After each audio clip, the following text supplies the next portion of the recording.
Ustad, bir insan üçün yaradıcının varlığını, bir tanrının varlığını qəbul eləmək kifayət eləyir. Yəni demək istəyirsən ki, məsələn bir insan inanc eləyib ki, bu aləmi, kainatı yaradan var. Bəli, Və bunu ilə kifayətlənir. kifayətlənir. Yaxşı. Əvvəla kifayət eləyən təvhid inancıdır. Yəni həqiqi Allahı tanımaq inancıdır. Nə qədər dünyada Tanrıya inanc var. Nə qədər Tanrı var. İlah deyilən var. Nə qədər? Milyonlarla. Milyon olmaz. Məsələn, Hindistanda məsələn 800-dən artıq din, inanc var. Hərə bir şeyə Allah deyək, Tanrı deyir. İlah deyir. Onu yaradan bilir, onu ruzu verən bilir, onu öldürən bilir, onu dirildən bilir. O inanclı insan ki var ha, o kifayət eləyirmi səncə? Bütə sitayiş eləyən kifayət eləyirmi? Təbii ki, yox. Təbii ki, yox. Deməli, mən yaradıcıya inanıram, bunu ilə kifayətlənmək mümkün deyil. Doğru deyil.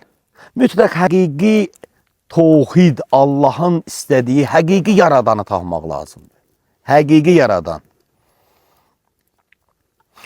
Ona görə də nəqli, vəhiy yoluna istinad eləmək lazımdır. Həqiqi yaradanın sifətləri var. Sifəti sübutiyyə, sifəti səlbiyyə, sifəti əfali.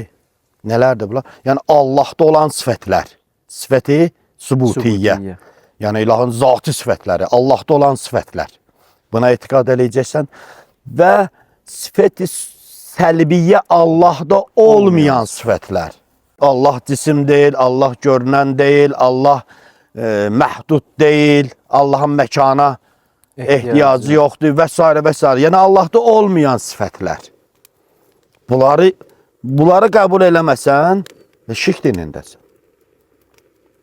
Desən ki, Allahı görmək olar. Şirk. Həqiqi Allah deyil o. Sənin yaratdığın Allahdır. Bir var, həqiqi olan Allah, Təbarək və Teala, Cəllə Cəlal. Bir də var, insanın yaratdığı Allah, Tanrı. Və Allahın feilləri, Allahın işləri, bunları hamısı birlikdə təvhid sayılar. Yoxsa insan kifayət eləməzlər. Məsələn, teistlər var, ateistlər var. Hər teist bu demək deyil ki, bu haqq dinindədir, bu xilas oldu. Həmən yaradana inanam. Bir kifayət eləmir. Deməli, ilahların arasından ən düzünü tap, həqiqi Allahı tapmalı. Hə, bax, Allah deyirsən, həmən Allah o deməkdir. Bir var ilah, ilahlar, bir də var Allah, fəqət o. Peyğəmbər sallallahu aleyhi və səlləm Allah deyəndə Qureyşin arasını diksindilər. Onlar ilah deyirdilər, ilahlar. Təzə sözü idi onlar. Təzə sözü. Allah yəni fəqət o, müəyyənlikdədir. Fəqət o. O haqq olan yeganə Allah. Bitdi hamısı. Və baxın kəlmə-i teyyibəyə. La ilahə, yoxdur heç bir ilah, Tanrı, illallah. Haqq olan yeganə Allahdan başqa. Birinci hamısını inkar eləmək lazım. İnkar, sonra təsdiq. İnşallah bir gündə təvhid-i sübutiyyədən, təvhid-i səlbiyyədən, yəni bunlardan, təvhid bölmələrindən inşallah sağlıq olsun, söhbət açarıq.